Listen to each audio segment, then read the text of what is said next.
We're less than a couple weeks away from E3 2019, a huge event in gaming that a ton of people are hyped up for. We're going to get all kinds of announcements about a lot of big games, and despite all the energy going into it, I find myself asking the question, do we really need E3 anymore?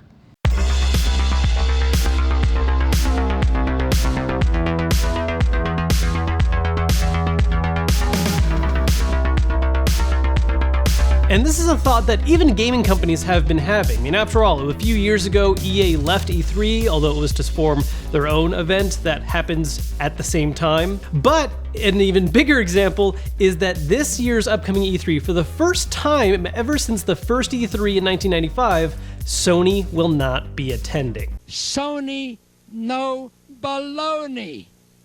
Walkman, no phony. And the argument that he gives actually lines up a lot with the things I've been thinking about.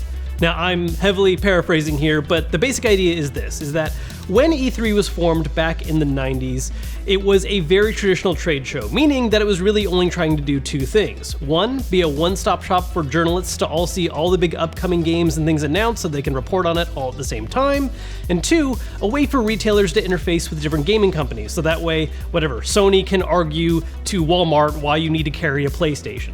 On the journalism side of things, the internet has made sharing of information super easy. You don't really need to have one big event everyone goes to get stuff. There's news cycles happening all the time. And on the retail side of things, well, Sony doesn't really need to convince anyone right now to buy their stuff. PlayStations are selling themselves pretty well.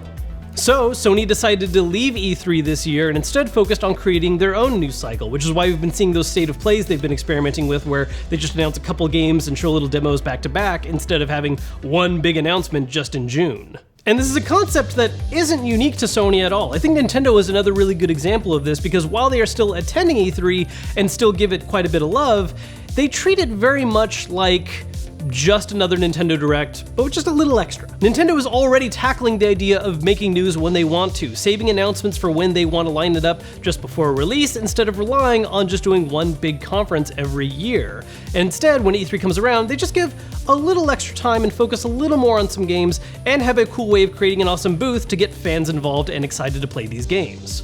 And that's really the main argument for why E3, I think, is still going on right now and has energy behind it, the fans. It's transformed into something entirely different, where it's not really a trade show, it's a fan event. Another aspect too that I think gives it a little energy right now is the long-standing competition a lot of these companies have with each other as well, because unless everyone starts dropping out all at once, as long as some people are still making a big deal of E3, other companies need to respond at least a little bit. I mean, even Sony, who's dropping out this year, is still doing their Days of Play promotion, which is always a big way of trying to get people hyped up for this news cycle, because hey, look at all this cool PlayStation stuff on sale, look at this limited edition system. They might not be at E3, but that's not stopping them from paying attention to the fact that, hey, everyone else is making really big announcements, we need to make sure we say something around the same time so people don't start thinking that we're on the losing side. But even with that energy and momentum still going on, it doesn't change the fact that Sony has chosen to step out this year, possibly permanently. And if that's the case, is that a cue that other companies are going to follow and choose to leave as well?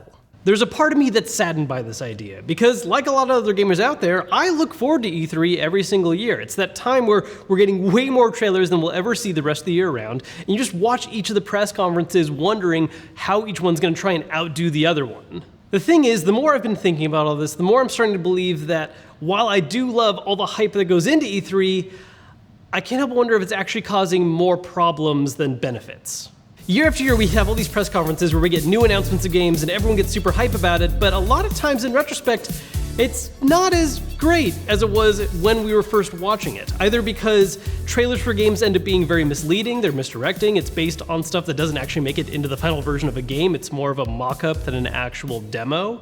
And other times we get game announcements that are announced solely for the sake of getting people excited that it's happening and no indication of when it's actually happening, if at all. A great example of this, something that people kept clamoring on for years and years, was the idea of a Final Fantasy VII remake, which Sony did eventually announce and then not really talk about for 4 more years until recently, when we're getting more info and might actually learn that it's coming out sometime in the relative near future. In the rush for all these companies to try and make the biggest and best presentation possible, we end up with announcements that don't really live up to what actually happens years later. And in a lot of cases, dev teams are forced to try and make something work just in time for the show that isn't necessarily going to be what the final product is really like. This also pressures companies to try and save all their announcements just in time for this one thing, or force things to be ready just in time for it, as opposed to a model like what Nintendo's doing, or even what Sony's beginning to do with State of Play, where they just do announcements as time goes by and waits to make sure that all the games they're working on are actually going at a smooth pace,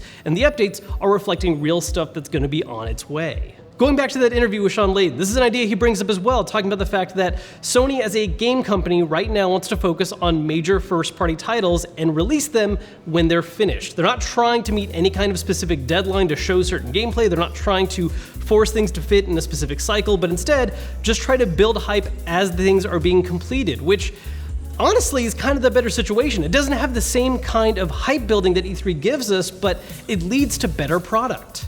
There is a lot happening in the game space right now, whether that's reports of more and more companies falling prey to massive crunch that sometimes leads to botched launches, Anthem, or situations where countries are now beginning to ban loot box progression, which is a core part of lots of major game releases. And as part of all these major changes, as companies begin to re-examine how they want to approach game development cycles, I just have to wonder if maybe part of that is it's time for E3 to step out.